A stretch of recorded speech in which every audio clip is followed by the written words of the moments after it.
आज आपण तोंडात टाकताच विरघळणारी केळीची बर्फी बनवणार आहोत। इथे 2 ते 3 केळी घेतली आहेत। कढईमध्ये 1 तांब्या पाणी ॲड केलेलं आहे। वरती चाळण ठेवून हे 5 ते 10 मिनिट आपण वाफलून घेऊया। तर 5 ते 10 मिनिट आपण वाफलून घेतलेले आहेत मस्तपैकी।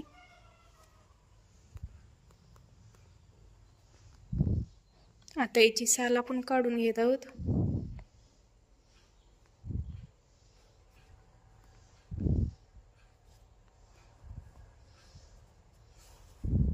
आता 1 चमचा घेऊन हे आपण या चमच्याने बारीक करून घेऊया।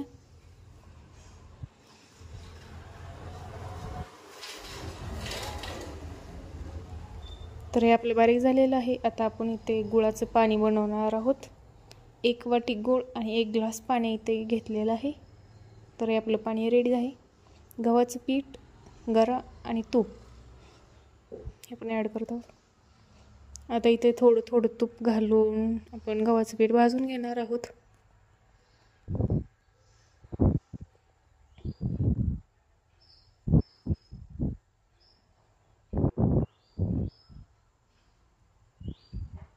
तूप आपण एकदम न वापरता याच्यामध्ये थोडं थोडं ॲड करत आहोत।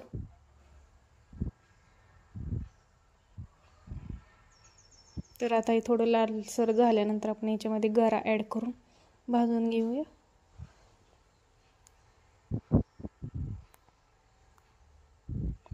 तर हे आपलं भाजून झालेलं आहे मिश्रण। आता याच्यामध्ये आपण केळी ॲड करूया आणि सर्व मिक्स करून घेऊया।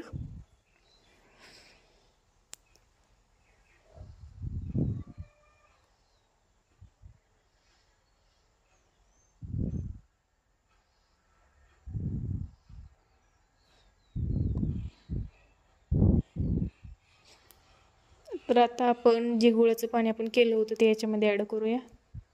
थोडं थोडं ॲड करत आहोत पाणी लागेल तसं।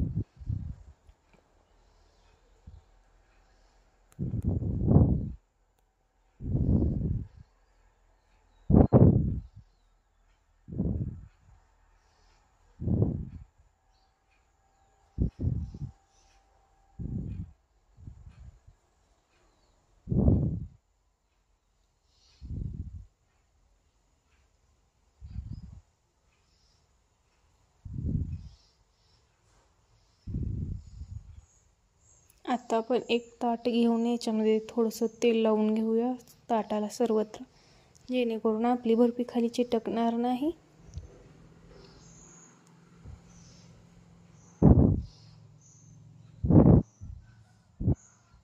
आता याच्यामध्ये आपण बर्फी सेट करून घेत आहोत। आपण अर्धा तास याला सेट करण्यासाठी ठेवणार आहोत।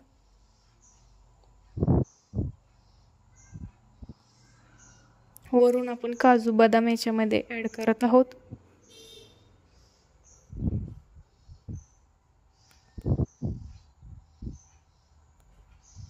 तर अर्धा तास सेट झाल्यानंतर आपण हे आता कट करून घेऊया।